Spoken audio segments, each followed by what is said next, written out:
Hello everyone, welcome to your YouTube channel Science Foundation. तो देखिए, जैसा कि आपकी कल की जो एग्ज़ाम है वो होने वाली है जूलॉजी थर्ड पेपर। क्योंकि रीट के एग्ज़ाम की वजह से जो है राजस्थान यूनिवर्सिटी की कल की एग्ज़ाम रद्द हो गई थी, जो कि आपके नेक्स्ट जो कल है वो एग्ज़ाम ले ली जाएगी। तो देखिए, एग्ज़ाम का टाइम आपका वही रहने वाला है जो पहले था, और यदि चेंजेस होता है तो मैं आपको ज़रूर बता दूंगा, ठीक है, इस वीडियो के बाद में। तो इसमें मैंने आपको ऐसे इंपॉर्टेंट क्वेश्चन बताए हैं जो कि कल के एग्ज़ाम में आपके आएंगे। और मेरे हिसाब से ये शॉर्ट क्वेश्चन मैं इस वीडियो में शॉर्ट क्वेश्चन बताने वाला हूँ, तो इन शॉर्ट क्वेश्चनों को पढ़ लीजिएगा, क्योंकि आप सभी को पता है आपके 9 नंबर के शॉर्ट क्वेश्चन आते हैं। और यदि आप इन 9 नंबर को क्लियर कर लेते हो तो आपके जो है वहाँ पर अच्छे मार्क्स आ जाते हैं, ठीक है। तो आपको जो है पहला क्वेश्चन जो मैं बता रहा हूँ, आपके पेपर में भी पहला क्वेश्चन आता है, शॉर्ट क्वेश्चन आते हैं, उसमें 9 नंबर के 9 क्वेश्चन पूछ लिए जाते हैं। तो उम्मीद करता हूँ कि इस जो मैं यहाँ पर क्वेश्चन बताने जा रहा हूँ उनसे बाहर आपके ना आए। इनमें से यदि आपके जैसे 9 नंबर में 9 क्वेश्चन आएंगे, उसमें से यदि 5 भी मिल जाते हैं ना तो अच्छी बात है, 5 क्वेश्चन भी मिल जाते हैं तो अच्छी बात है। तो आइए स्टार्ट करते हैं। इन क्वेश्चनों को आप 2-3 बार वीडियो को देखोगे तो आपको यहीं पे याद हो जाएगा। बाकी आपको कुछ करने की ज़रूरत नहीं है। और लॉन्ग क्वेश्चन है उनका मैं आपको बता दूं कि मैं नेक्स्ट वीडियो में लॉन्ग क्वेश्चन बता दूंगा। प्रत्येक यूनिट के जिसने जिस यूनिट को क्लियर किया है उसी यूनिट के क्वेश्चन मैं बता दूंगा, प्रत्येक यूनिट के, ठीक है। तो और एक पेपर अपना 10 बजे आएगा, रात को 10 बजे, ठीक है।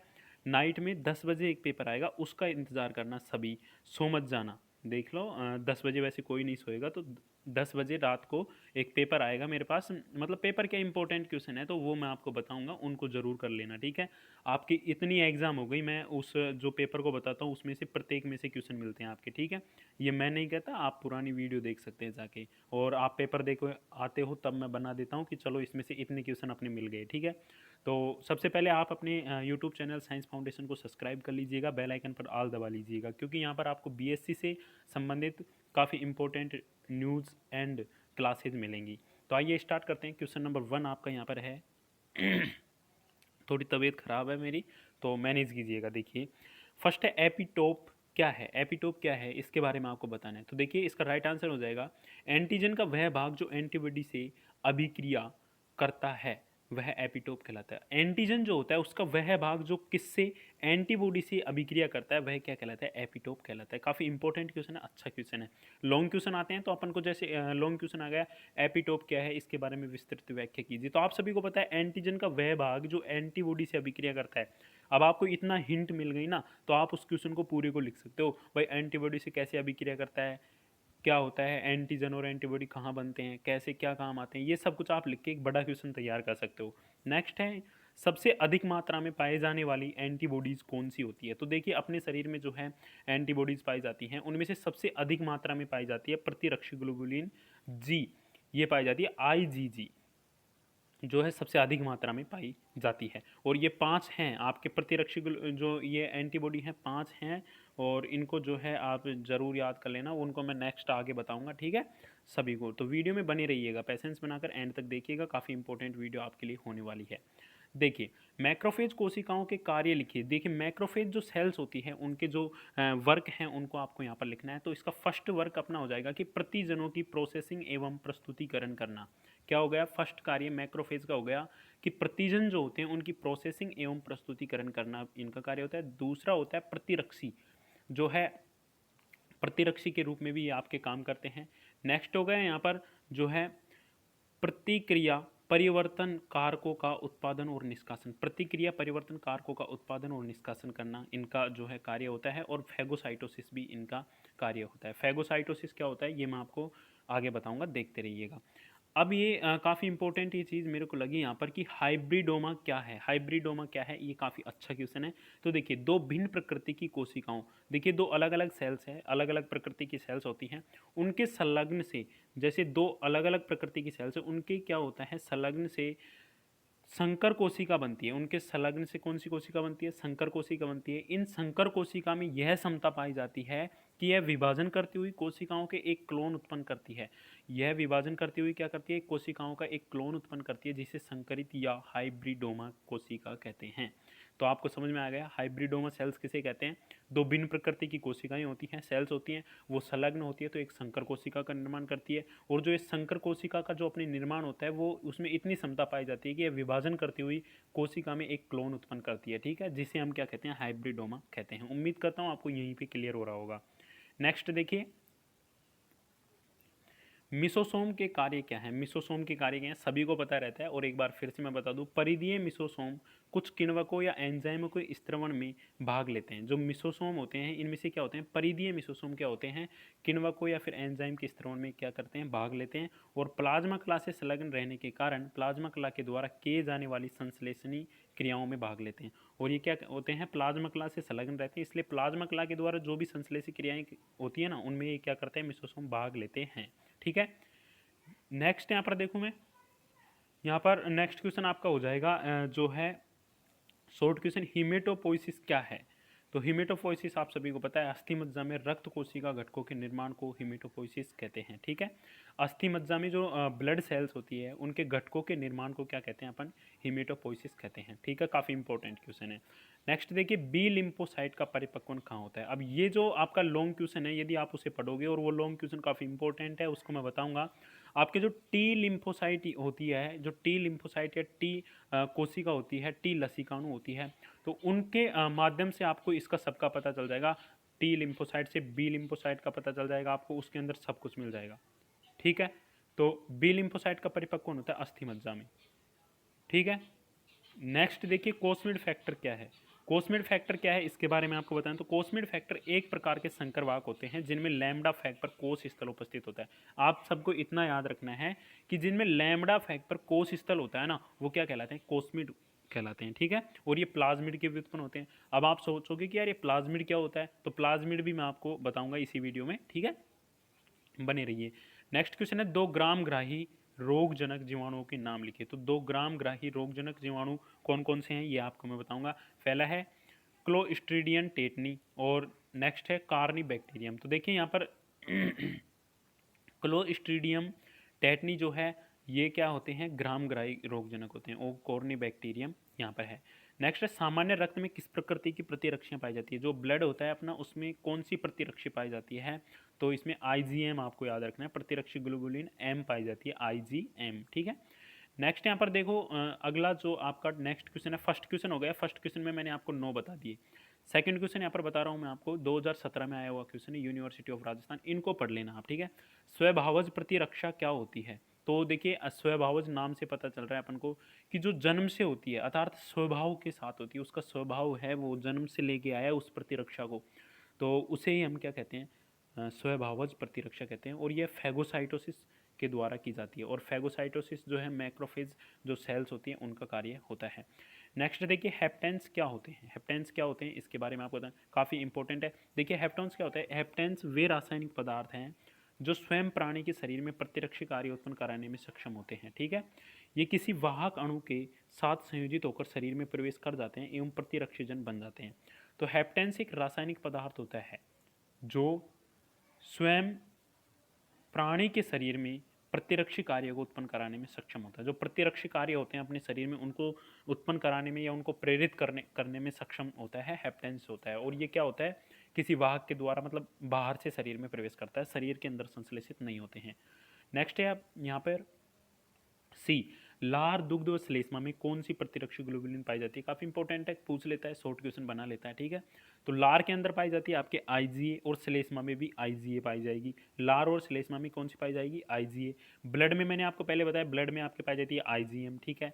और सबसे अधिक जो है शरीर में कौन सी प्रतिरक्षी ग्लोबुलिन पाई जाती है, तो वो पाई जाती है आईजी आईजीजी। और जो दुग्ध है उसके अंदर आईजीडी। तो इनको याद रखना है, 5 हैं आपके, ठीक है। इनका एक लॉन्ग क्वेश्चन है, उसे क्लियर करेंगे तो ये सब क्लियर हो जाएगा। नेक्स्ट है, नल कोशिकाएं क्या होती है। तो ये काफ़ी इंपॉर्टेंट है, परिधीय रक्त सेल्स का छोटा समूह, परिधीय रक्त कोशिकाओं या फिर सेल्स का छोटा समूह नल सेल्स कहलाता है। ये लिम्फाइड ऊतक से विकसित होती है। किससे होती है, लिम्फाइड जो टिश्यू होता है उससे क्या होती है, विकसित होती है। नेक्स्ट देखिए, टीके लगाने की तकनीकी आप सभी को बताया, डॉक्टर एडवर्ड जेनर है, यहाँ पर किसी को बताने की ज़रूरत भी नहीं है। अब आ गया प्लाज्मिड क्या होते हैं। तो मैंने पहले बताया था प्लाज्मिड के बारे में बताऊंगा। तो प्लाज्मिड क्या होता है, एक वृत्ताकार डीएनए अणु से निर्मित संरचना होती है। कुल मिला के आपको पता चल गया कि प्लाज्मिड क्या होता है, एक वृत्ताकार डीएनए जो होता है उससे निर्मित एक संरचना होती है जो जीवाणु में पाई जाती है, प्लाज्मिड कहलाती है। नेक्स्ट देखिए, काफ़ी इंपॉर्टेंट लगा मेरे को एक क्वेश्चन, टेटनेस व डिप्थीरिया के कारक जीवाणु के नाम बताइए।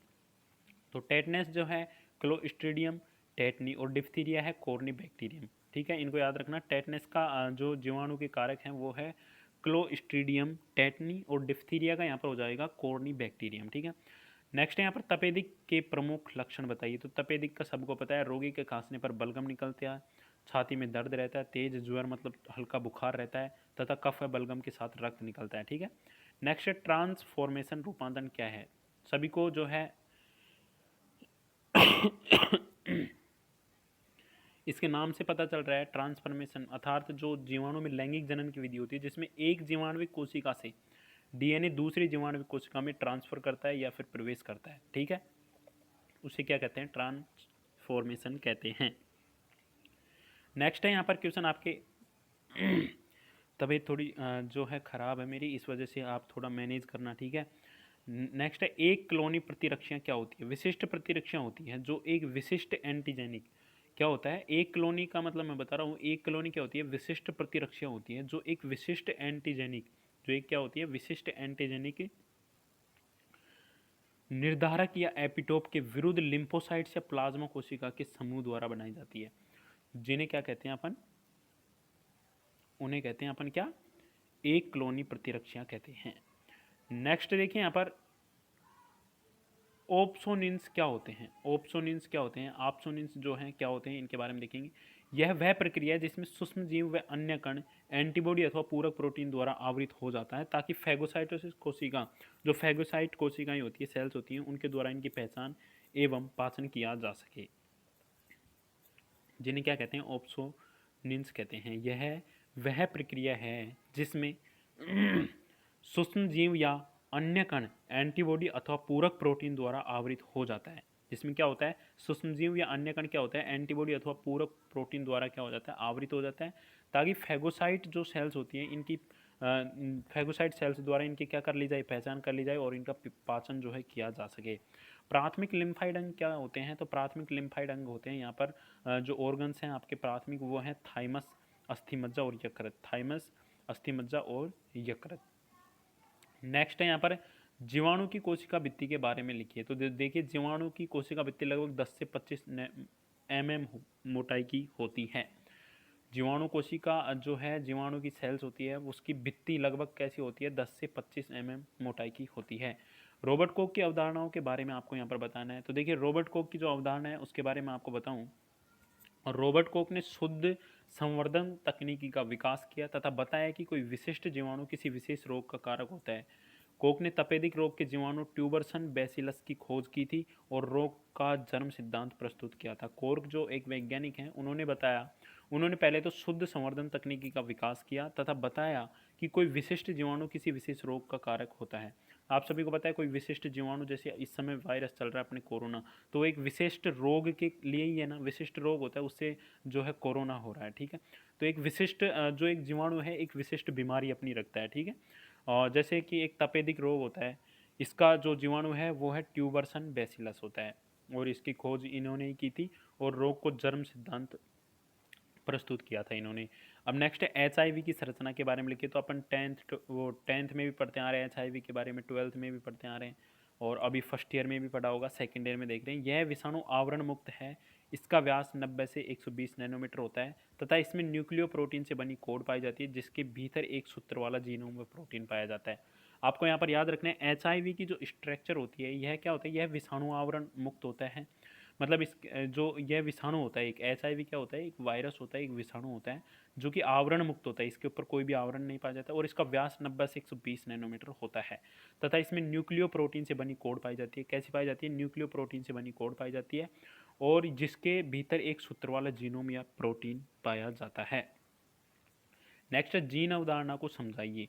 तो देखिए, जीन अवधारणा है, जीवों में प्रत्येक लक्षण कम से कम एक युग्म जीन द्वारा नियंत्रित किया जाता है। ठीक है, जीवों में प्रत्येक लक्षण है, कोई सा भी आपका लक्षण हो, एक जीन युग्म द्वारा ही क्या किया जाता है, नियंत्रित किया जाता है। नेक्स्ट है प्रत्येक जीव में एक लक्षण हेतु एक युग्म जीन में से एक पिता तथा दूसरा जीन माता से प्राप्त किया जाता है। आप सभी को पता है जीव में एक जीन जो होते हैं उनका एक युग्म पाया जाता है, जिसमें से एक युग्म माता से प्राप्त किया जाता है, एक जीन तथा दूसरा जीन पिता से प्राप्त किया जाता है।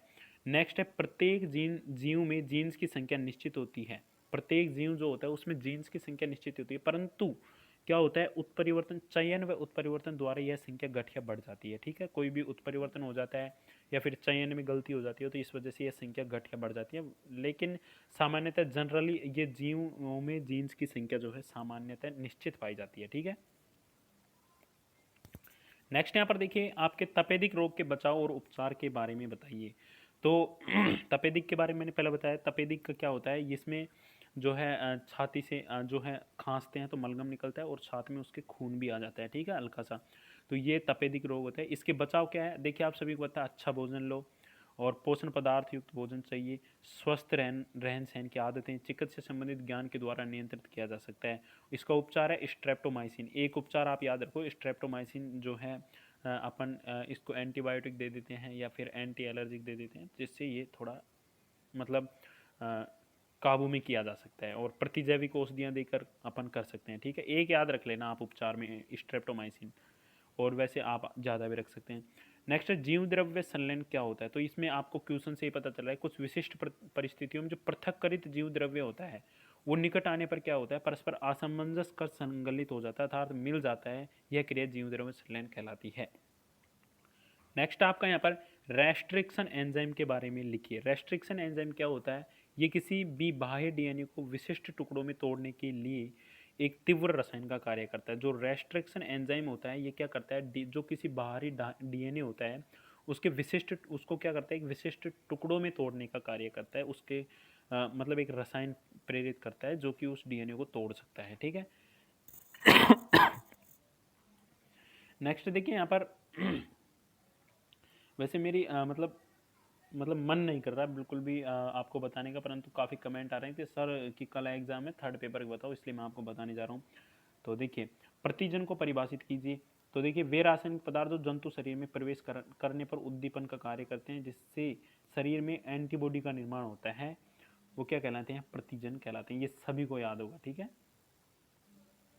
हेप्टेंस का दोबारा से आ गया रिपीट क्वेश्चन, 2015 में भी आया था, ये क्वेश्चन 2018 में भी आ गया, तो इसको आप पढ़ लेना कि हेप्टेंस वे रासायनिक पदार्थ हैं जो स्वयं प्राणी के शरीर में प्रतिरक्षी कार्य को उत्पन्न कराने में सक्षम होते हैं। ये किसी वाहक अणु के साथ संयोजित होकर शरीर में प्रवेश कर जाते हैं एवं प्रतिरक्षी जन बन जाते हैं। नेक्स्ट टी हेल्पर कोशिकाओं के कार्य लिखिए। तो टी हेल्पर जो सेल्स होती हैं उनका कार्य है बी, जो टी हेल्पर सेल्स होती हैं ये बी कोशिकाओं से जुड़कर इन्हें प्रतिरक्षी कार्य के निर्माण में सहयोग करती है। ठीक है, टी हेल्पर जो सेल्स होती हैं बी कोशिकाओं से जुड़कर इन्हें प्रतिरक्षी काय के निर्माण में सहयोग करती है। ठीक है, नेक्स्ट है प्रोकैरियोटिक कोशिकाओं का एक उदाहरण आप सभी को पता है जीवाणु कोशिका आप ले सकते हो। डायरिया रोग उत्पन्न कराने वाले बैक्टीरिया का नाम आपको पता है एसिरिकिया कोलाई। एसिरिकिया जो है डायरिया रोग होता है उसका जो है बैक्टीरिया होता है, उत्पन्न कराने का बैक्टीरिया कौन सा है, एसिरिकिया कोलाई। नेक्स्ट है एड्स किस वायरस से होता है, उसका पूरा नाम तो आप सभी को पता है, एड्स जो है एचआईवी के कारण होता है और एड्स का भी पूरा नाम होता है एक्वायर्ड इम्यूनोडेफिशिएंसी सिंड्रोम, और एचआईवी का पूरा नाम होता है human immunodeficiency. Human immunodeficiency Hindi में बोलेंगे मानव प्रतिरक्षी अभाव विषाणु। डीएनए के रासायनिक संगठन आप सभी को पता है, अम्ल है, फास्फोरिक अम्ल है, शर्करा है, पेंटोज शर्करा, ठीक है, और नाइट्रोजनी क्षारक है। नेक्स्ट है पीसीआर का पूर्ण नाम। पीसीआर तकनीकी आप सभी को पता है, मैंने पीसीआर का बताया फोटोकॉपी मशीन। आप मतलब याद रखने के लिए फोटोकॉपी मशीन से आप कर सकते हो। पीसीआर का कार्य यही होता है, एक जीन से लाखों, जो एक जीन की आज से अपन लाखों जीन की प्रतिलिपियां प्राप्त कर सकते हैं। ठीक है, उसे पीसीआर तकनीकी कहते हैं। और पीसीआर तकनीक जो है इसका पूरा नाम है पॉलीमेरेस चेन रिएक्शन। पॉलीमेरेस चेन रिएक्शन इसका राइट आंसर आपके हो जाएगा। नेक्स्ट देखिए क्लोन को परिभाषित कीजिए। एक देख क्लोन क्या होता है इसको देखना है अपन को। तो देखिए एक जैसे अनुवांशिक ढांचे से बने हुए कोशिका समूह व जीवों के समूह को क्लोन कहते हैं। एक जैसे अनुवांशिक ढांचे से बने हुए कोशिका समूह व जीवों के समूह को क्या कहते हैं, क्लोन कहते हैं। नेक्स्ट, जैव प्रौद्योगिकी के दो एप्लीकेशंस लिखिए। जैव प्रौद्योगिकी की दो एप्लीकेशंस क्या होते हैं? पुनर्योगज डीएनए तकनीकी और ट्रांसजेनिक पादप एवं प्राणी कोशिका। जैव प्रौद्योगिकी के दो जो है एप्लीकेशन कौन कौन सी हैं? पुनर्योगज डीएनए तकनीकी और ट्रांसजेनिक पादप एवं प्राणी कोशिका। नेक्स्ट आपका यहाँ पर रक्त में उपस्थित प्रतिरक्षी, आपको मैंने पहले बताया आईजीएम होती है। कौन सा जीवाणु मोतीजर जरा का कारण होता है? तो सोलेमोनेला जीवाणु जो है मोतीजरा का कारण होता है। ठीक है। नेक्स्ट, किसने प्रथम स्तनपायी क्लोन विकसित किया? तो जो है डॉक्टर इयान विल्मट ने जो है प्रथम स्तनपायी क्लोन विकसित किया था। किसने? डॉक्टर इयान विल्मट ने। कौन सा रोगजनक कुष्ठ रोग का कारक है? तो माइक्रोबैक्टीरियम लेप्रे जो रोगजनक है वो कुष्ठ रोग का कारक होता है। ऑप्शंस के बारे में मैंने पहले बता दिया आपको। ठीक है, कि यह वह प्रक्रिया होती है जिसमें सूक्ष्मजीव या अन्य कण एंटीबॉडी अथवा पूरक प्रोटीन द्वारा आवृत हो जाता है, ताकि फैगोसाइट जो क्या कर सकते हैं, उनको पहचान कर उनका पाचन कर सकते हैं। वायरस की खोज किसने की? वायरस की खोज सर्वप्रथम रूसी वैज्ञानिक डॉक्टर इवेनोस्की ने 1892 में तंबाकू के पौधे में की, तथा डच वैज्ञानिक बिजीरनिक ने 1889 में की थी। ठीक है, वायरस की खोज आप सभी को पता रखना है, डॉक्टर इवेनोस्की और ने किस में की थी? तंबाकू में की थी, तंबाकू के पौधे में 1892 में। और दूसरा वैज्ञानिक है डच वैज्ञानिक ने भी की थी। कब? इन्होंने की थी 1889 में भी। नेक्स्ट है, मोनोक्लोनल एंटीबॉडी निर्माण के लिए किसे नोबेल पुरस्कार दिया था? मोनोक्लोनल एंटीबॉडी निर्माण के लिए तो ये नोबेल पुरस्कार दिया गया था यहाँ पर जोजेज J.F. कोलहर और सीजर मिल्स्टेन को दिया गया था। रोगजनक को परिभाषित कीजिए। तो रोग उत्पन्न करने वाले कारकों को रोगजनक कहते हैं। जैसे वायरस, जीवाणु, कवक, प्रोटोजोआ, परजीवी तथा कीट, ये क्या करते हैं? रोगजनक होते हैं। नेक्स्ट है यहाँ पर देखिए, मल्टिंग को परिभाषित कीजिए। मल्टिंग क्या होता है उसको आपको यहाँ पर परिभाषित करना है। तो देखिए, सर्वप्रथम जौ अनाज को उगाया जाता है तथा अंकुरण में प्राकृतिक रूप से उपस्थित एमिलेज जौ के दानों की स्टार्च मंड को माल्टोस में परिवर्तित कर देता है। यह प्रक्रम माल्टन तथा इस प्रकार पचित दाने माल्ट कहलाते हैं। काफी इंपॉर्टेंट क्वेश्चन है, याद कर लीजिएगा। नेक्स्ट, जीन कोष क्या है? किसी भी प्राणी के संपूर्ण डीएनए या जीवों का वाहक के साथ संयोजित डीएनए के खंडों का संकलन कर जीन कोष का निर्माण किया जाता है। ठीक है, जीन कोष किसे कहते हैं? किसी भी प्राणी के संपूर्ण डीएनए या जीवों का वाहक के साथ संयोजित, देखिए कोई भी प्राणी हो उसके संपूर्ण डीएनए जो है उसका जीवों का वाहक के साथ, कोई भी वाहक है उसके साथ संयोजित डीएनए के खंडों का संकलन कर जीन कोष का निर्माण किया जाता है। नेक्स्ट आपने यहाँ पर टीके की खोज किसने की? किस वैज्ञानिक के द्वारा की गई? डॉक्टर एडवर्ड जेनर ने। एंटीजन के दो लक्षण बताइए, इम्यूनोजेनिकता और क्रियाशीलता। ये क्या है? एंटीजन के दो लक्षण है, इम्यूनोजेनिकता और क्रियाशीलता। तीन हिस्टोसाइट सेल्स के नाम बताइए। तो देखिए, यकृत की कुफर सेल्स, रक्त की मोनोसाइट्स और अस्थिमज्जा की ओस्टियोब्लास्ट सेल्स।